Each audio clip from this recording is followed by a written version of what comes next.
So on page 6 of the notes, we are going to be solving polynomial equations, and we're actually going to be skipping this top part just for right now because at those problems on the bottom, we are going to be using both factoring and our calculator graphs to solve. I like to call this algebraic graph solving.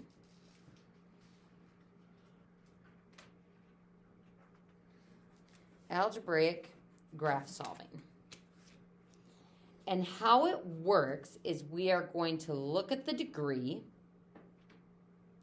and that will tell me the number of roots that I'm looking for.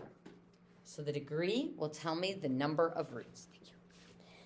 Next, we are going to look at our calculator graph.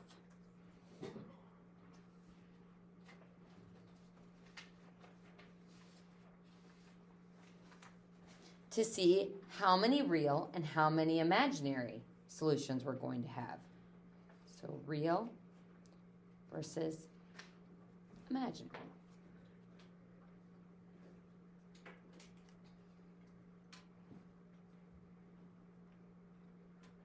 We are going to try to factor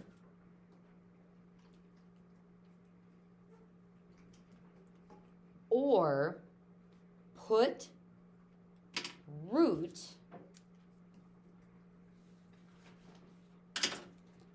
in the synthetic division box.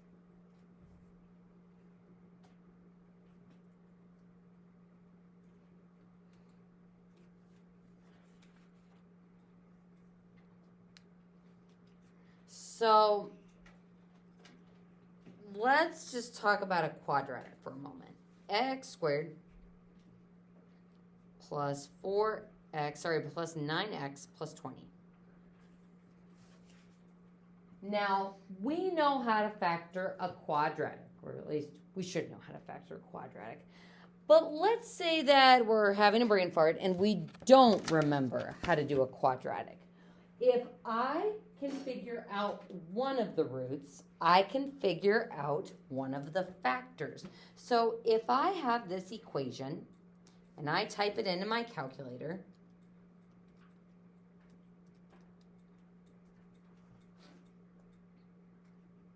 I can use my trace button to see that there is a root at -4.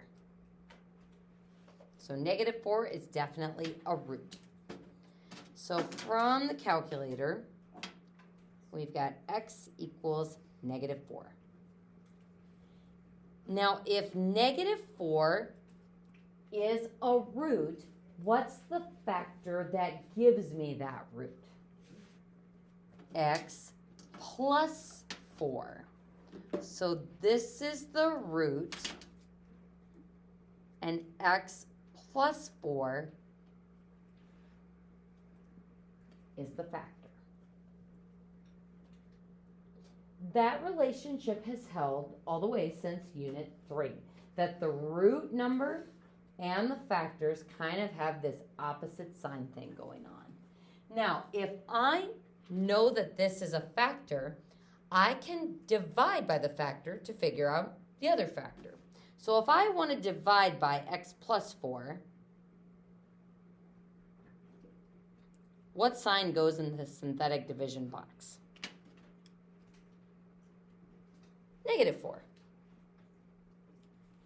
So when we're dividing by a factor, we flip the sign, or you can think about putting the root direct in the box. So then I would have 1 and 9 and 20. 1, -4, 5, -20, 0. Our starting degree is 2. The degree of my answer is 1. So x plus 5, remainder of 0, is the other factor.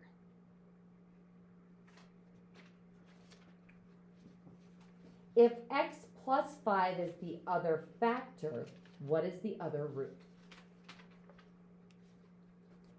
-5.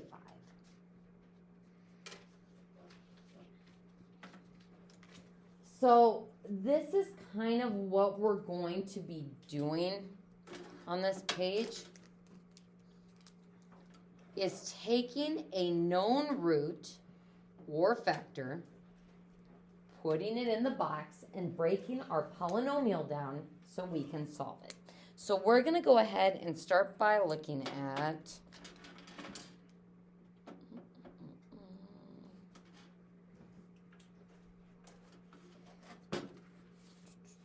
where do we want to start?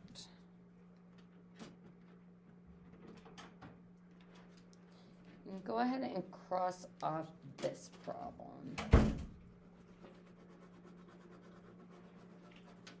So cross off problem B. We'll go ahead and just start with this one.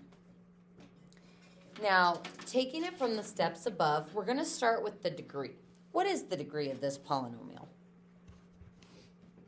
3. So our degree is 3, so we should have 3 roots.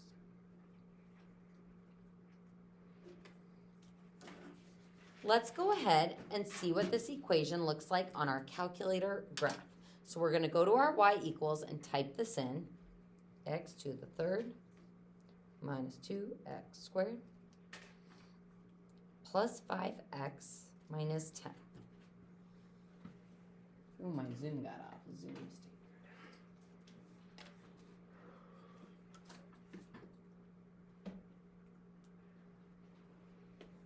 And there is my graph. So I know I should be looking for 3 solutions. How many real solutions do I see out of those 3? 1. What does that tell me about the other 2?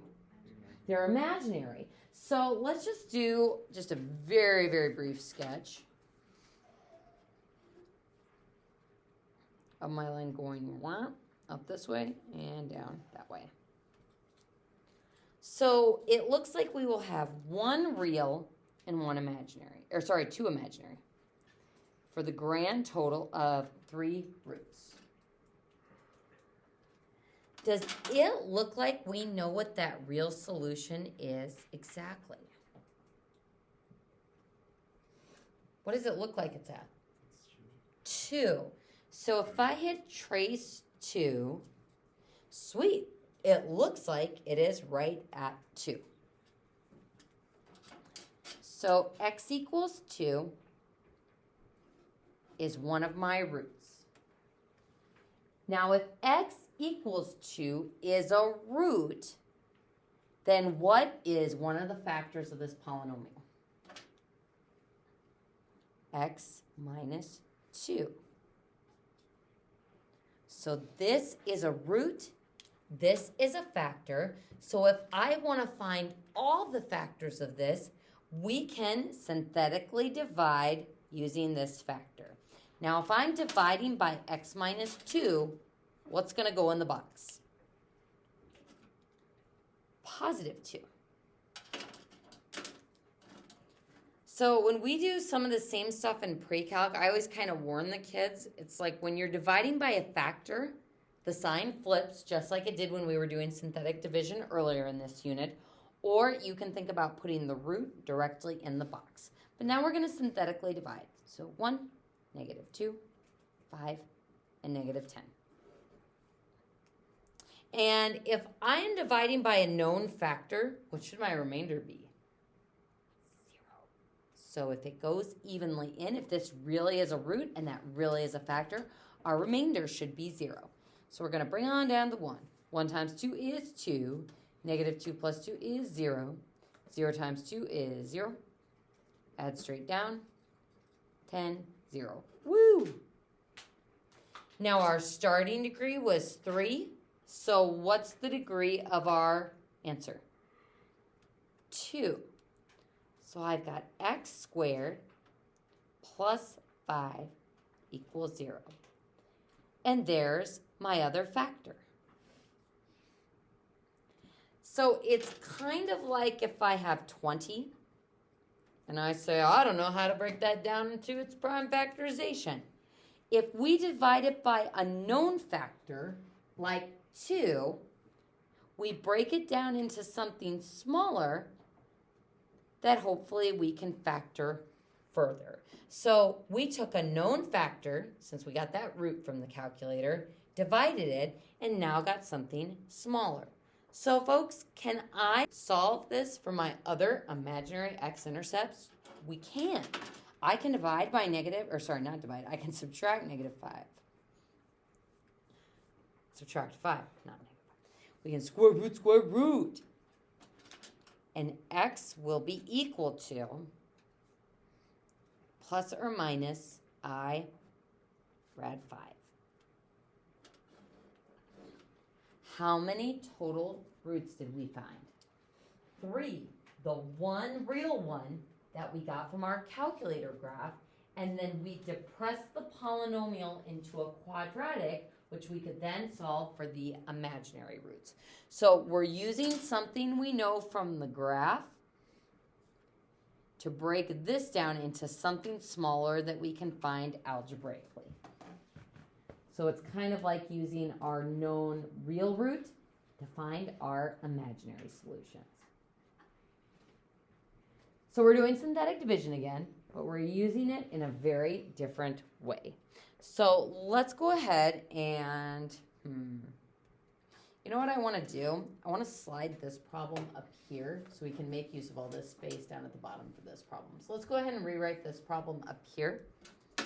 X cubed plus 9x squared plus 6x minus 16 plus 0.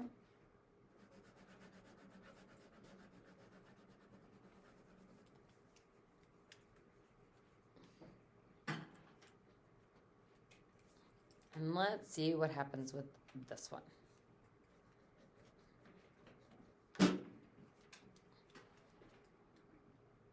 So on this problem, we are going to type it in on our calculator. Well, actually, before we type it in on our calculator, what's our degree? 3. 3. So there should be 3 roots.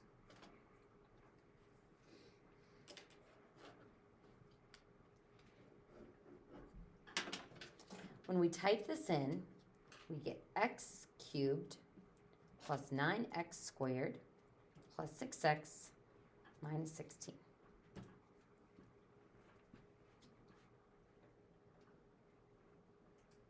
And from our graph, how many roots do we see? 3. So we can see all 3 of them, and they look pretty much right on the grid. If I count carefully enough, let's see, 1, 2, 3, 4, 5, 6, 7, 8. It looks like we've got one at negative 8. 1, 2, 3, 4,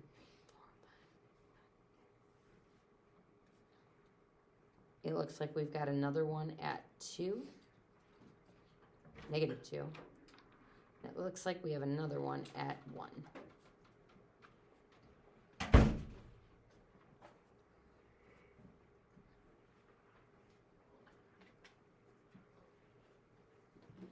So something like this.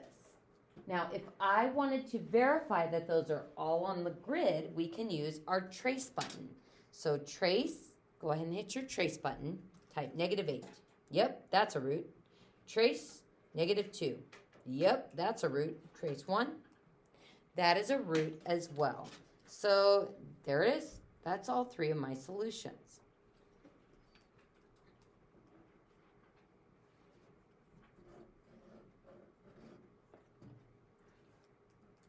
Now here's what's interesting about this. Let's go back to this original equation. And what if we tried to factor this?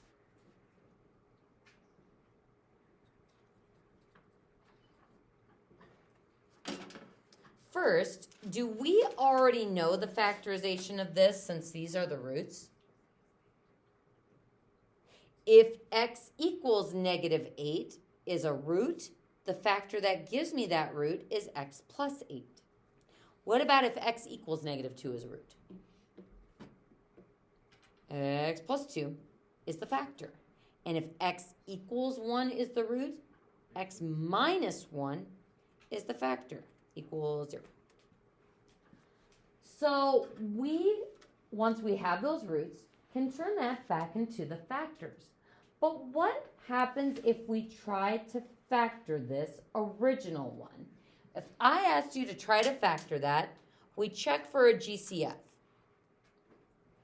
Nope, nothing we can take out of everybody. We do see that there are 4 terms. What have we normally done when there are 4 terms? Factor by grouping. So if I try to factor by grouping, we would get x squared and x plus 9. And then we would get, oh boy, we can take a 2 out, and that's it.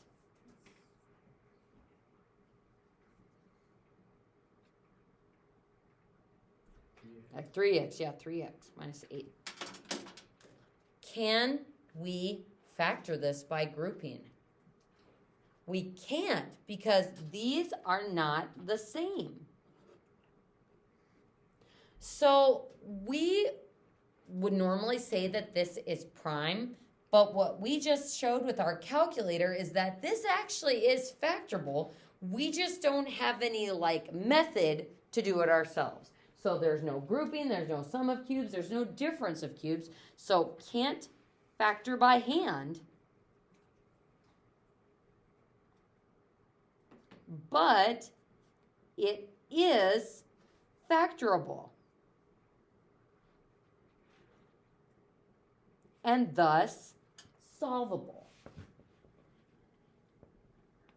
So using our graph is kind of one more tool in our arsenal for factoring. We've got factoring by grouping, sum and difference of cubes. And now we can say, you know what? If I can pull out the roots from the graph, I can turn those back into factors, and that's good enough for getting that into factored form as well. So I just took that 4-term polynomial and turned it into 3 factors. Folks, how are we doing so far? Calculator's a big one on this, so we're going to be looking at the graph, looking at the roots, and then trying to find the remaining roots by hopefully getting it down to a quadratic. Let's go ahead and take a look. See. Take a deep breath. Say, I can do this, even if I hate this. Third block did not like this problem. This is a tough one, and this is what we're going to be doing a lot more practice with tomorrow. So we're just doing this problem today to start some marinating of these ideas, but we are going to get some heavy practice with this tomorrow. So folks, first, our degree is 4. So this should have 4 roots.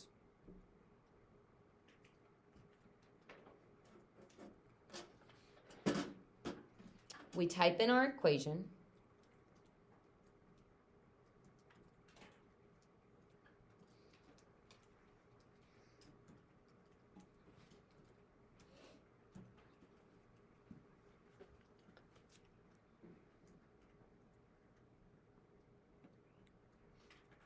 How many real roots do I have? 2. So that means the other 2 are going to be imaginary. So I'm just going to do a super rough sketch of what's going on here. It's coming down between 0 and 1, and then it looks like it's coming back up right at 2. So 2 real, 2 imaginary. Now, it looks like it's hitting 2 exactly. If I hit trace 2, woohoo! I see that 2 is definitely a solution. So x equals 2 is a root, which means x minus 2 is one of our factors. But what about this one? Do we know what that is exactly? So, how many fractions exist between 0 and 1? You know, just an infinite amount. So it's like, oh, let's just guess and check. It could be 3 over 10. It could be 5 over 1,021. We have no idea what that value is, only that it is between 0 and 1. So this one, between 0 and 1. That's going to present a problem to us because we don't know what that is exactly. But what we are going to do first is work with what we've got. If you look at that original polynomial, can I factor that? Holy cow, there's 5 terms. Have we ever factored anything with 5 terms before other than taking out a GCF? Nope. And if you're looking for a GCF, can I take out a 2? That's a no with the 5. Can I take out an X? Nope, nothing for the 18th. So this is not factorable, but because of the graph, we now have a factor to work with.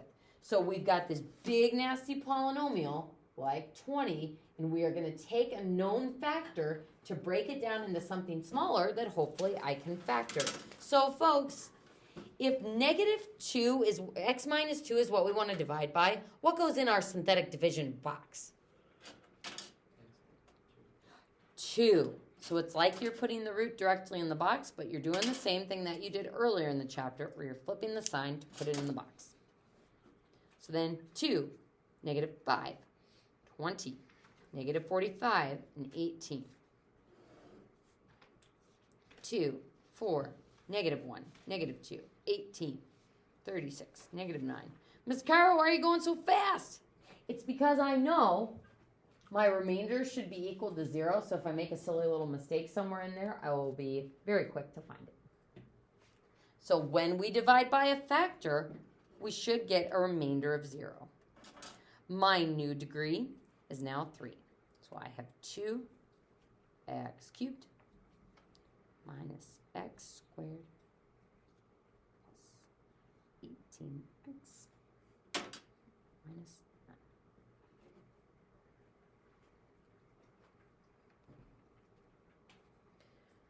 So we need to be able to depress this polynomial down one more time to get it to be a degree 2 quadratic. But the problem is we don't know what this number is, so we don't know what to put in the box or what to divide by as my next factor to take it down to a quadratic. So this is where we go up to P over Q values. So remember how I said there's no quadratic formula for polynomials? There isn't. Instead, we get P over Q values, which are kind of our last resort when we can't find all of the roots exactly on our graph. So this is not something we have to do all the time. It's really just kind of a last resort. Up at the top now, possible roots or solutions can be determined by looking at the factors of the constant term and leading coefficient and can be written as rational fractions. These are possible rational roots. So what this says is if the root is a fraction, it must come from the P over Q values. So if the root is a fraction, it's got to come from the P over Q values. So down here, if this is a fraction and not some gross square root, it's got to come from the P over Q values. P over Q values are just rational roots, so if it's irrational, we're out of luck. If it's a nasty square root number like radical 7, yeah, P over Q values are not going to help us. If it is a complex root or has I with it, yep, P over Q values aren't going to help with that either. So first, how we find the P over Q values is using the following. Your P values come from factors of your constant term P. Then your Q values come from factors of your leading coefficient. So looking at this scuzzy little example here, we're just going to focus on how do we find the P values, the Q values, and the P over Q values. Your P values come from our constant term. Who's our constant term in this expression? 16. So there's where my P values are going to come from. We include all the positive and negative factors of 16, which would be 1, 2, not 3, 4, not 5, not 6, not 7, but yes, 8, and then 16 itself. So all my possible factors of 16.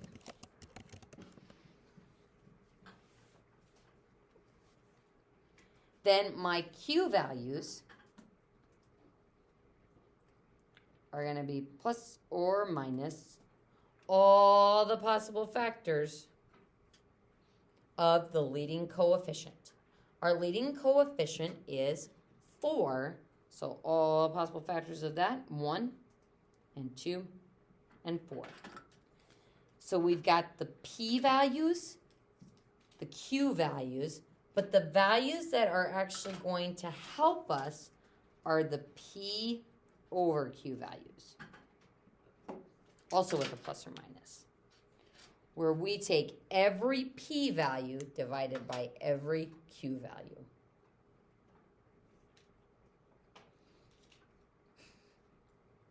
So I'm going to take this P value divided by 1, that P value divided by 1, this one divided by 1. All those P values I'm going to divide by 1 to get all those same P values.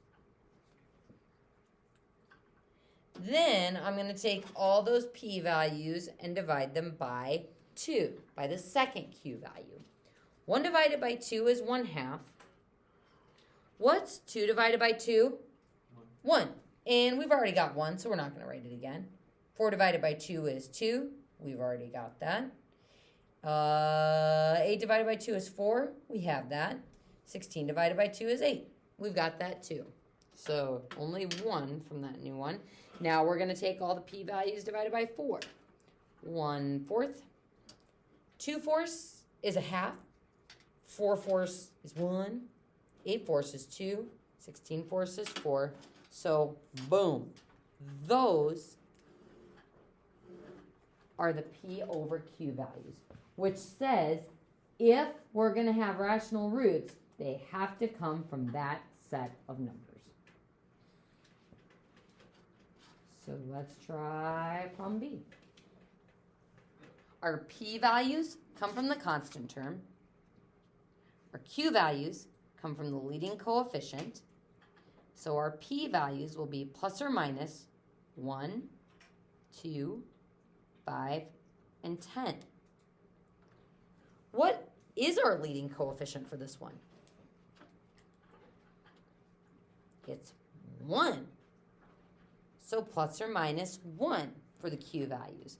So if I take all those P values divided by all the Q values, then the P over Q values will be plus or minus 1, 2, 5, and 10.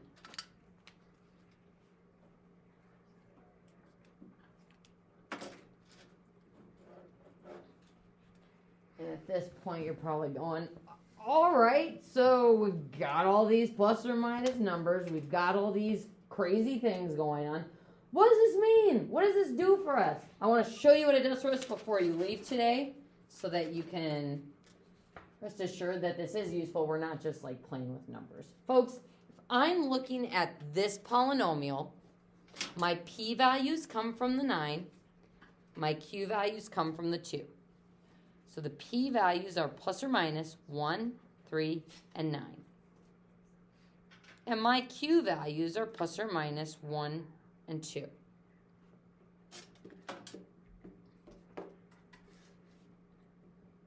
So then the P over Q values, we're going to take all the P values divided by 1, 1, 3, 9.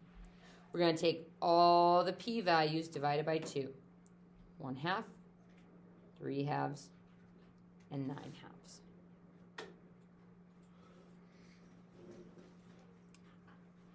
What this tells me is this root that's between 0 and 1, if it's rational, it has to be included in that set of numbers. So if I'm looking for a number between 0 and 1, is that going to be positive or negative? Positive, so the negatives are out. If I am looking for a number between 0 and 1, does 1 satisfy that? How about 3? Is 9 between 0 and 1? Is 1/2 between 0 and 1?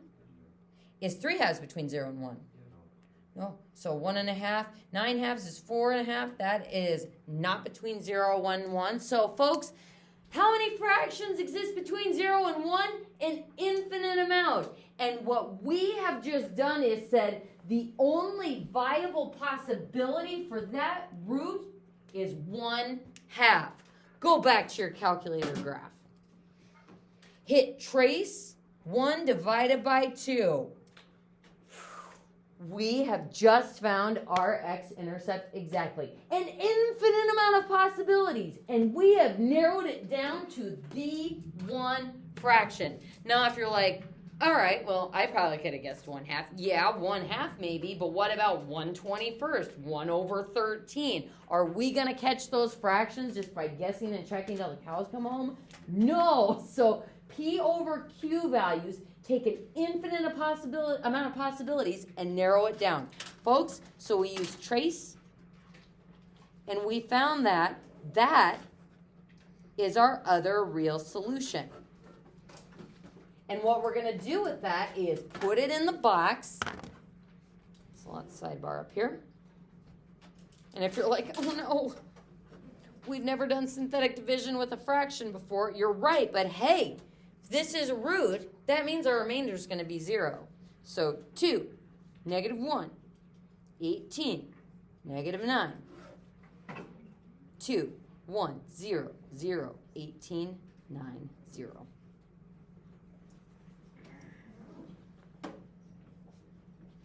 We put that root in the box, and we now have a quadratic.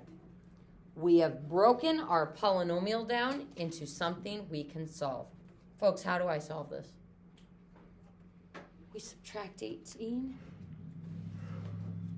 We divide by 2. And if x squared equals -9, square root. X is plus or minus 3i. And we have just found all 4 solutions.